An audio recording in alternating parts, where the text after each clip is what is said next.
দেবলীনার হাত থেকে ঈশানকে বলি হওয়ার থেকে রক্ষা করার জন্য এবার বিশাল বড় এক চক্রান্ত করলো কুসুম। হ্যাঁ বন্ধুরা, ভিডিওটা লাইক দিয়ে দেখতে থাকুন। যে মুহূর্তে কিনা শত চেষ্টা করা সত্ত্বেও যখন কুসুম কোনোভাবেই ঈশান এবং দেবলীনার বিয়ে ঠেকাতে ব্যর্থ হয়, ঠিক সেই মুহূর্তে যখন আয়ুষ বলতে থাকে যে দেখো কুসুম, তুমি যা কিছু করছো সেটা কিন্তু সম্পূর্ণরূপে অন্যায়, কারণ তুমি কিন্তু এতে করে তোমার দেবী মাকে অপমান করছো, কারণ তুমি তোমার দেবী মায়ের নেওয়া সিদ্ধান্তের উপরে সন্দেহ করছো, তুমি সেটা বুঝতে পারছো। অন্যদিকে যখন ঈশান এবং দেবলীনার বিয়ের দিন চলে আসে, ঠিক সেই মুহূর্তে কুসুম বলতে থাকে যে আয়ুষবাবু, আমি আপনাকে বলেছিলাম না যে দেবলীনা ম্যাডামের আসল কুকীর্তিগুলো আমি আপনার সামনে ঠিক একদিন ফাঁস করে দিতে পারবো। ঠিক সেই মুহূর্তে যখন আয়ুষ বলতে থাকে যে হ্যাঁ তুমি আমাকে বলেছিলে, তো তখনই কুসুম যখন দেবলীনার সঙ্গে রওশনের সকল ফোন রেকর্ডিং থেকে শুরু করে সব কিছু শুনিয়ে দেয়, ঠিক সেই মুহূর্তে আয়ুষেরও চোখ খুলে যায় এবং আয়ুষ বলতে থাকে যে ও মাই গড, আমরা এত দিন ধরে এই ভালো মানুষের পেছনে এত বড় একটা নোংরা চরিত্র আছে দেবলীনার, সেটা তো খেয়ালই করিনি। এখন তো আমার ভাইয়ের জীবনটা রীতিমতো উচ্ছন্নে চলে যাবে, আমাদেরকে কিছু একটা করে এই বিয়েটা আটকাতে হবে। আমি বরঞ্চ গিয়ে মায়ের সঙ্গে একবার এই বিষয়ে কথা বলি। অন্যদিকে কুসুম বলতে থাকে যে না,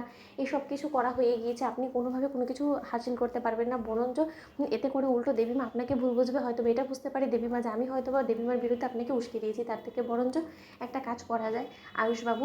অন্যদিকে আয়ুষ বলতে থাকে যে কী? ঠিক সেই মুহূর্তে এটা বলতে না বলতেই যখন সেখানে দীপালি চলে আসে এবং দীপালি বলতে থাকে যে তোমরা এখানে স্টোর রুমে দাঁড়িয়ে কী করছো বলো তো? ওদিকে তো বিয়ের আসরে কনেকে নিয়ে তোড়জোড় চলা শুরু হয়ে গিয়েছে এবং সকলে কনেকে ডাকছে, এখনও পর্যন্ত কনে কেন বিয়ের আসরে এসে পৌঁছলো না সেটা তো বুঝতে পারছি না। ঈশান তো সেই কখন থেকে নিজের কনের জন্য অপেক্ষা করে বসে আছে।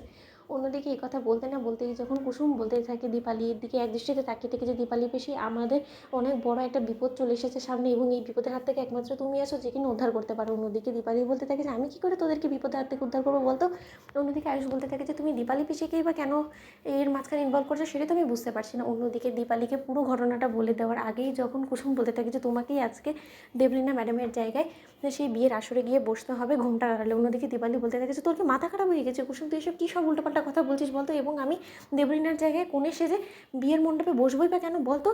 যাচ্ছে তাই না? তুই কি মনে করছিস তুই যা কিছু বলবি সেই সব কিছু আমি তোকে ভালোবাসি বলে আমি করবো? অন্যদিকে যখন আয়ুষ বলতে থাকে এসব করে তুমি কী করতে চাইছো কুসুম? অন্যদিকে কুসুম বলতে থাকে যে দেখুন, যতক্ষণে আমরা রওশনকে এখানে না নিয়ে এসে হাজির করতে পারবো ততক্ষণ পর্যন্ত আমরা কাউকে বিশ্বাস করতে পারবো না। তার থেকে বরঞ্চ এটাই বেটার হবে আয়ুষবাবু, যে যতক্ষণ না আমরা রওশনবাবুকে এখানে আনতে পারি ততক্ষণ বিয়ের আসরে তো কাউকে না কাউকে অবশ্যই থাকতে হবে, কারণ বিয়ের পিড়িতে যদি দেবলীনা ম্যাডামকে না দেখতে পাই তাহলে ইন্দ্রাণী ম্যাডাম কিন্তু অনেক বেশি হাইপার হয়ে যাবে এবং খোঁজাখুঁজি শুরু করে দেবে দেবলীনা ম্যাডামকে। তখন কিন্তু আমাদের এই প্ল্যানটা এক্সিকিউট করতে অনেকটা বেগ পেতে হবে। তার জন্যই আমি বলছি যে দীপালি পিসি, তোমার তো কোনো কিছু হবে না, তুমি ধরাও পড়বে না। তুমি ধরা পড়ে যাওয়ার আগেই আমরা দেখবে যে আমাদের কাজটা করে এসে এখান থেকে তোমাকে তুলে ফেলতে পারবো। ঠিক সেই মুহূর্তে দীপালি বলতে থাকে যে অসম্ভব। অন্যদিকে আয়ুষ বলতে থাকে আর ওদিকে যে দেবলীনা তৈরি হয়ে বসে আছে কোণে বেশে, তখন তো বন্ধুরা লাইক এবং শেয়ার করে সাবস্ক্রাইব করতে ভুলো না।